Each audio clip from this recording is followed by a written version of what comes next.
ठीक बात है, सब्र से रहिएगा आप लोग। अभी बीरेन जी भी आ गए डिबेट में। भाई बीरेन जी, मैं तो सोचा था कि अब ये विवाद कल खत्म हो गया, लेकिन ये तो नई हाइट पे जा रहा है। देखिए, मायावती का इस मामले में आना ही था सब देर सवेर, क्योंकि सारी लड़ाई तो दलित वोट बैंक की ही तो है और हर कोई मायावती से उनका वोट छीनने में लगा हुआ है। तो मायावती कितनी देर तक चुप रहती, तो उनको बोलना ही था। अब बड़ी बात यह है कि इस लड़ाई का जो लबोलुआब है वो सपा और भाजपा के बीच सिमट रहा है।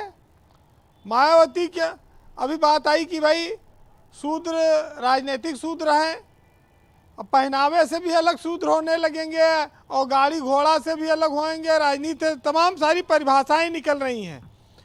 लेकिन आप ये देखिए कि अभी तक हम लोग सुनते थे कि मनुस्मृति को मायावती बहुत खराब कहती थी, अब उसमें रामचरितमानस भी जुड़ गया है। कह रहे उधर न देखो, खाली संविधान देखो जो बाबा साहब अम्बेडकर ने दिया है।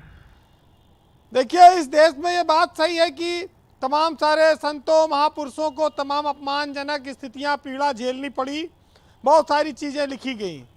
आज सैकड़ों साल बाद भी उस पर तमाम अपमान की स्थिति बननी है, लोग कह रहे हैं। भाई, जिस ग्रंथ का निर्माण स्वांता सुखाय के लिए हुआ था, तुलसीदास जी ने पहले पन्ने पर लिखा है रामचरितमानस में कि हम अपने सुख के लिए इस ग्रंथ का हम रचना कर रहे हैं। तब उस पर लोग माने न माने उनकी इच्छा। लेकिन देखिए, मायावती का डर ये है कि जो ये उनका वोटर है, जो गरीब तबका है, यही सबसे ज़्यादा धर्म को मानता है। कहीं पूजा पाठ हो, कहीं पर भागवत रामायण बैठे, गंगा स्नान हो, कुंभ हो, आप देखिए सब गरीब और मायावती और दलित तबके के लोग ही तो जाते हैं इनके वोटर। भरी रहेगी रेलगाड़ी, बस, शहर, इलाका।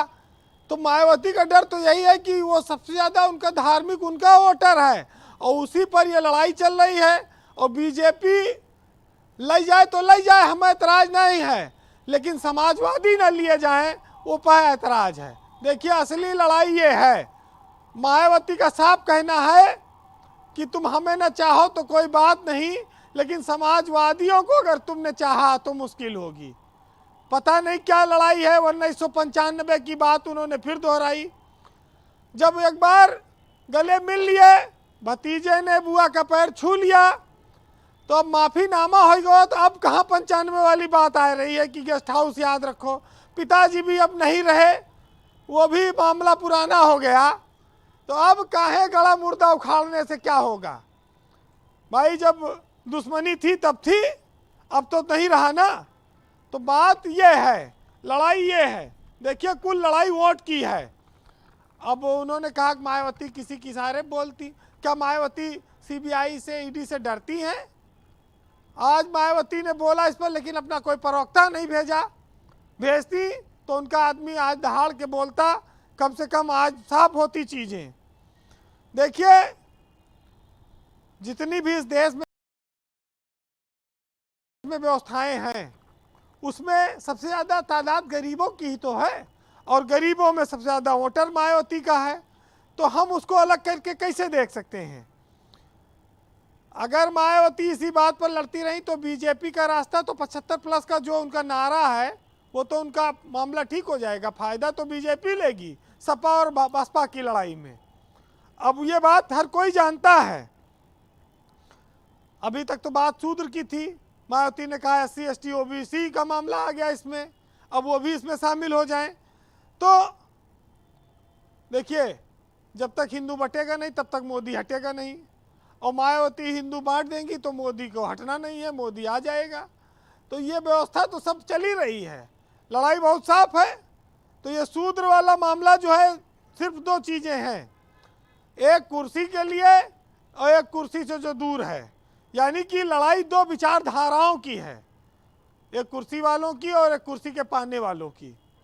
बाकी तो बहन जी के लिए तमाम सारे लोग आरोप लगाते हैं, लेकिन एक चीज़ ये है ज़रूर है ब्रजेश जी कि इस देश में जितनी योजनाएं चल रही हैं, मुफ्त गैस सिलेंडर की योजना हो, उज्ज्वला से लेके योजना हो, किसान सम्मान निधि हो और मकान देने की योजना हो, लाभ तो मायावती दलित वोटर काफ़ी पा रहा है ना। और वो एहसान भी मानता है बीजेपी का, राशन भी लेता है। तो आप जान लीजिए अब ये सूद की लड़ाई में अखिलेश यादव को क्या मिलेगा। मजबूरी है कि भाई हमको ये जो हठ योग चल रहा है, आप इसको कह सकते हैं, रामचरितमानस पर एक हठ योग है। जी वीरेन जी। और वो शूद्र के बहाने घर को धुलाने वाली बात तो खाली एक मुद्दा बन गया है, और इस मुद्दे में सपा और भाजपा सामने है। बसपा का इसमें नुकसान ही हो रहा है। लेकिन ठीक है, हम 4 लाइनों में कहेंगे, आप बात सुनिएगा और समझिएगा कि जो जात पात पे लड़ाई लड़ी जा रही है, जब चुनाव आएगा, जब आखिरी 20 दिन बचेगा, तो वो लड़ाई सब हिंदू मुसलमान पे चली जाएगी, ये सब धरी रह जाएगी। जी। कहते हैं कि पैसा आदमी की हैसियत बदल सकता है, औकात नहीं। अगर तुम सूरज की तरह चमकना चाहते हो तो सूरज की तरह जलना भी सीखो। और कहा गया है कि छोटे मन से कोई बड़ा नहीं होता और टूटे मन से कोई खड़ा नहीं होता। तो ये सब विवाद इसीलिए है। जी, बहुत शुक्रिया आपका वीरेन जी, बहुत बहुत धन्यवाद हमारे साथ जुड़ने के लिए और अपने इनपुट हमें उपलब्ध करा।